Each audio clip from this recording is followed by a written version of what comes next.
What's up, everybody? It's your favorite revved up Harley's favorite nerd, and today we are looking at the Hot Toys Suicide Squad Harley Quinn. I know she's been out for a while, but she's new to me, so I wanted to go ahead and take a look at her. I know she's a pretty popular character, so I thought it might be beneficial to some. That being said, I want to talk about Hot Toys packaging for a minute. Now, recently we talked about Hasbro packaging and how it feels like you're giving birth to a figure when you get it out of there. Hot Toys packaging, like the way that they wrap some of these parts in plastic to protect them, it's like, I mean, like, I appreciate the sentiment, but I feel like I need to have an 8-year degree to get this thing out. How much plastic could possibly be? Scalpel? So she comes with her stand. Typical Hot Toys stand with the two prongs that are held with tension. They plug into this base with a nice concrete that matches the other Suicide Squad pieces. Then we have the Suicide Squad here, and then that's like kind of weathered with a black paint application on top of red. And then we have the bullseye with the same sort of, you know, the target with the same sort of thing. Harley Quinn. It looks like it's been written in, you know, marker or something, and then a little bit of dirt kicked up on the side of it. So pretty sharp. So she came with the two relaxed hands that you saw in the opening footage.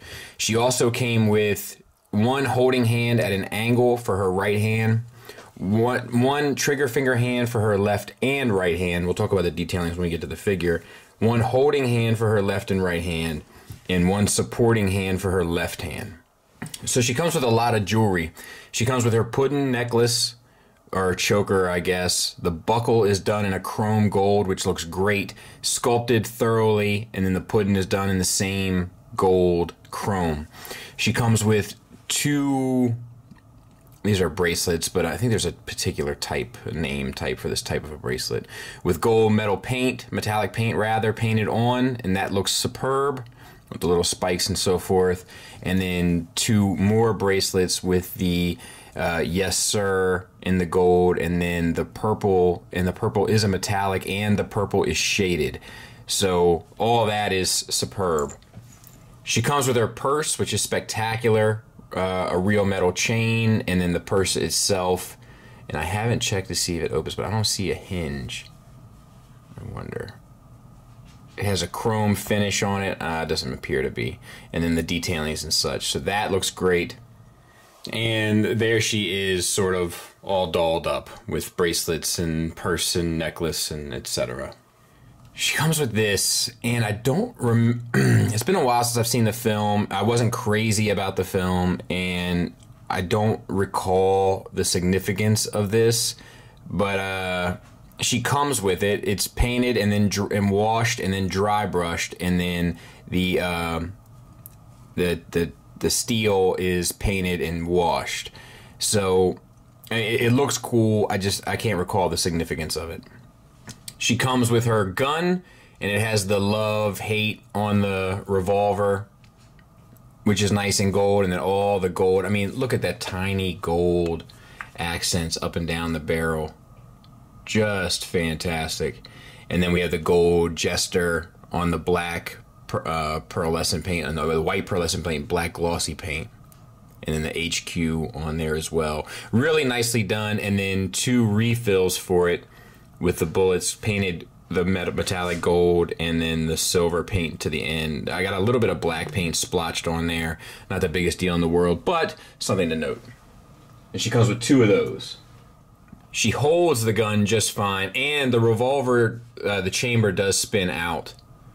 So, you know, but I'll tell you, it comes out a little too easily, in my opinion, but it does come out.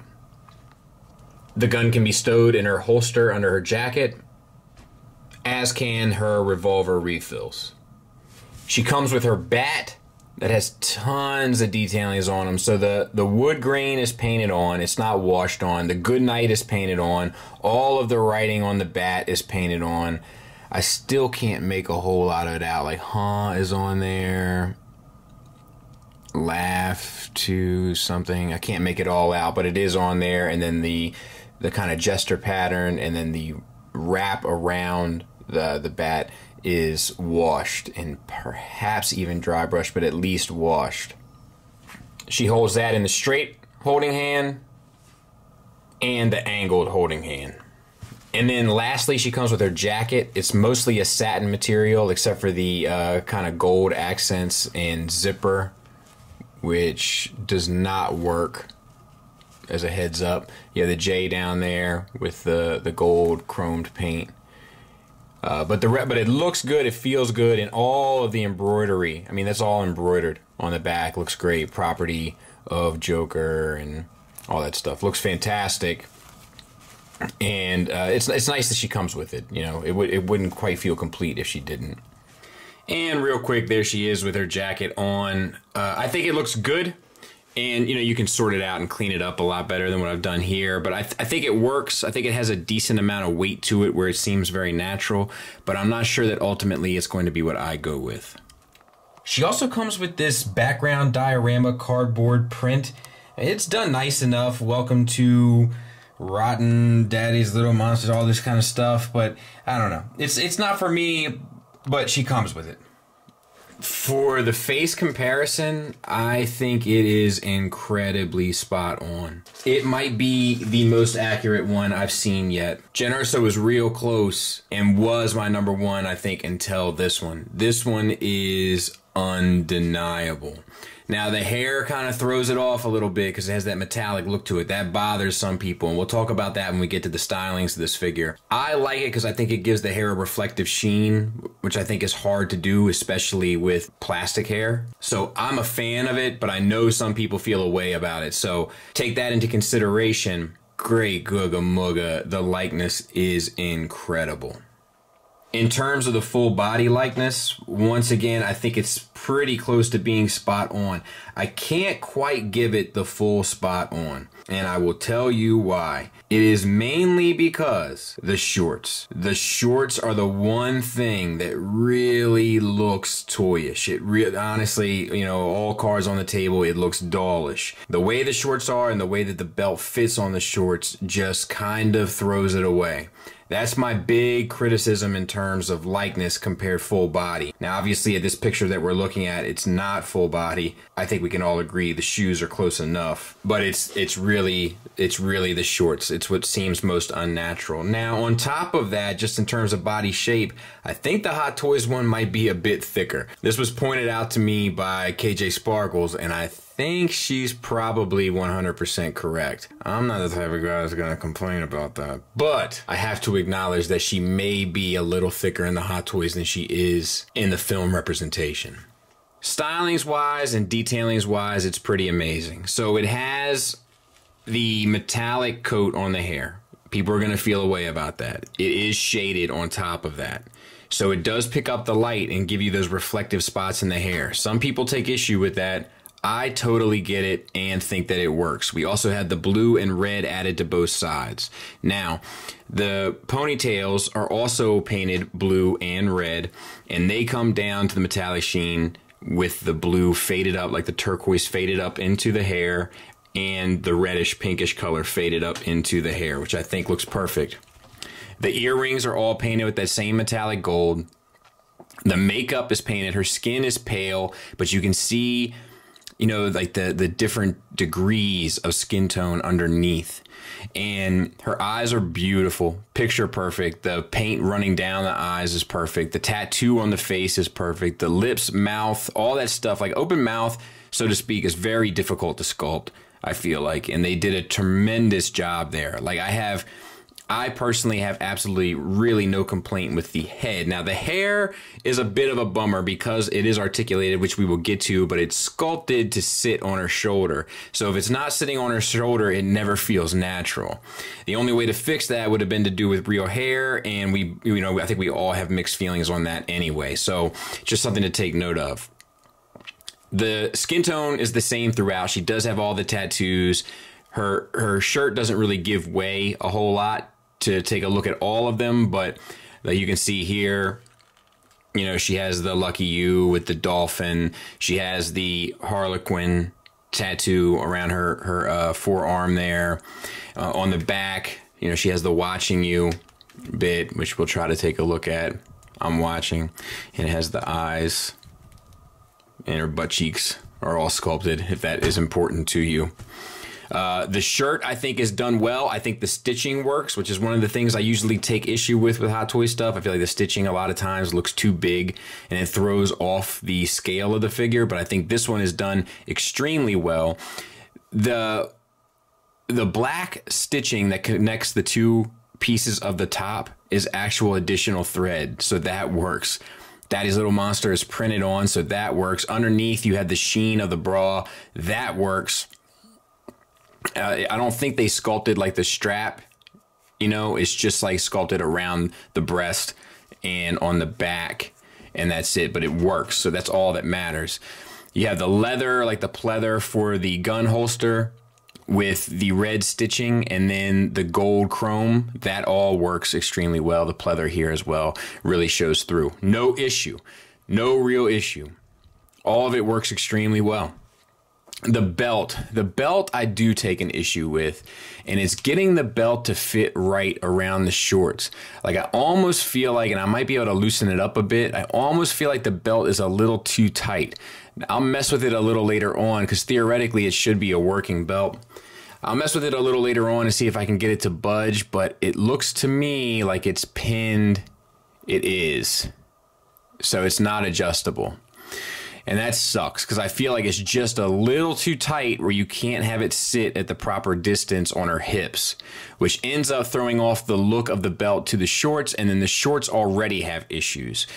So that's where I really run into problems here. Let's stay above the waist, though, so to speak, for now. We have the hands. The gold ring is painted beautifully with the same gold metallic. It's just a lighter shade. And then the fingernails are all done blue, red with a metallic sheen to them as well. So that looks great. The gloves are all sculpted to the nines and then painted. We have, I think it starts at a black, but it could start at, I think it might start at the skin tone, actually. And then we have the black painted. We have the maroon, the metallic red, the black again, the white stripe, the metallic blue, and then the same maroon black detailings, and then a brown on the inside of the glove. So, you know, spare no expense. And then these fingernails are all, the evil is painted on there, and then nothing is on the thumb, but the thumbnail is sculpted. It is very tiny. It's a very tiny nail. But my oldest makes fun of me for having a tiny toenail, so maybe I'll call it even. Now, for the legs, we start to have a little bit more issue.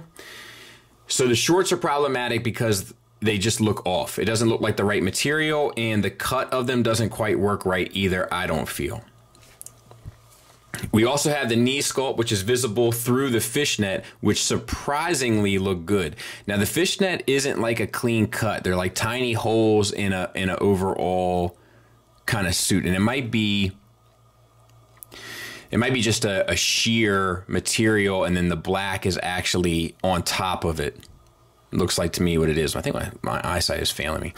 And then the tattoos are barely visible underneath the legs. Now, in the film, I don't feel like in the film you can see the tattoos much clearer. I just went and double checked. And that is the cost of them not being real fishnets. You know, you have this material between the black checkers that puts a glaze, for lack of a better term, over top of the tattoos, causing them not to be as visible. They're definitely still there, and it's definitely still suggested. It just is inaccurate. And then you have the knee joint, which if you don't really kind of pose and put in the right light is always going to look, you know, a bit less than. And then it also wrinkles the fishnets. So that all causes issue. If they would have used a bodysuit and then put try to, you know, work out some sort of actual fishnet on there, it would have solved that. Then for the boots, I think they're perfect. Like, I think Hot Toys works really well in plastics, like they do in the head sculpts and such. I think they're perfect. They're sculpted beautifully. They are one piece. Everything is painted appropriately. The black, the red, the white, the cream, they're all washed. The white is, anyway. So it gives a little bit of a worn-in look. I will say in some places here, my black is a little outside of the lines. That's definitely an individual. Results will vary, but nonetheless something worth pointing out. And that is the stylings of her, which I think are overall really well done, but admittedly not perfect. So let's talk about articulation. Double ball peg, as shown here. The neck does not budge, at least I can't get it to. So what you're left with is a head that moves up to there, down to there. You can get some attitude and a swivel. The ponytails are on ball joints, just little ball joints. They will pop off. I've had one pop off already, but it allows you to swivel and get them up at an angle. The problem is that you'd have to pose her at the right angle, because otherwise it's going to look like her hair's been sitting on her shoulders for far too long. The shoulder joint itself, I think, is a disc hinge that is just planted square in to the shoulder, into the torso rather. Now, even with the soft goods, you can get the arm all the way up, so that's good, and then out to the side at least 90 degrees, so that's good. No bicep swivel. You do get it at the elbow, which is a single hinge. I would like to start seeing some double hinged elbows, especially when you have longer sleeves. You know, with some of the things that aren't accurate about this, I'd much rather the sleeves be a bit longer and be less accurate, and then put a double joint in there to get the full range. But maybe that's just me. And then we have going down the arm to a ball hinge at the wrist, which pegs into the forearm, into the hand, so it swivels at both ends. You can get the up, down, or in, out, depending on how you have the ball hinge oriented. For the torso, it's a single ball joint in a diaphragm, which is not the best. You can get her leaned back pretty far. You can't really get her leaned over at all, but you can get her to swivel. So it's okay, it's just not perfect. And my disc is almost full again. For the hips, you can see they're T-jointed ball joints, so not a whole lot of pizzazz there. You do get the full range, and you do get front and back to about there, so they work nice. And then you get the thigh swivel. You got a single hinge, disc hinge for a knee, which gets you less than 90 degrees. And then it's a double ball peg that runs, actually it's a ball hinge that pegs into the shoe and into the calf, which gets you some up and some down, and you can manipulate to get the slightest bit of a rocker, but it's not going to be significant because it's very difficult to manipulate that ball hinge while it is inside both the upper and lower part of this plastic, the soft plastic shoe. So those are kind of the issues, and you know, the pluses as well. And there she is from the back.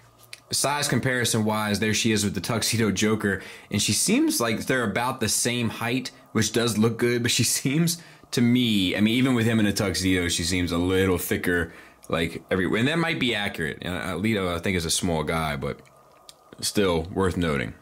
Final thoughts wise, my negatives are I wish she would have come with an extra head with a little less of a super expressive pose, like the one that comes in the locked up Harley version. I think the shorts are wrong. I think the belt should have been a bit looser. I wish the hair wasn't so fixed to the shoulders. I wish there was double jointed elbows. I wish that the fishnet were actually more of a real fishnet. I'm not sure if that's even possible in this scale. And that the knees were done more in the Wonder Woman style where you didn't see the joint every time you look. But I gotta say, like on a shelf from a distance, it just looks like the natural shadow under a knee. So ultimately, I'm okay with it. I'm just pointing it out for the sake of being critical. But I think the sculpt is beautiful. I think the paint is perfect. I think 90% of the soft goods and accessories work perfectly. I think that everything is great about this figure except for the few things that I mentioned. I definitely still recommend it. Just realize it is one of those Hot Toys that does have some limitations, some of those limitations being relatively frustrating. The kind of normal ones that I've been talking about here for the past year or so. So thanks for listening. Thanks for watching. Until next time, take care.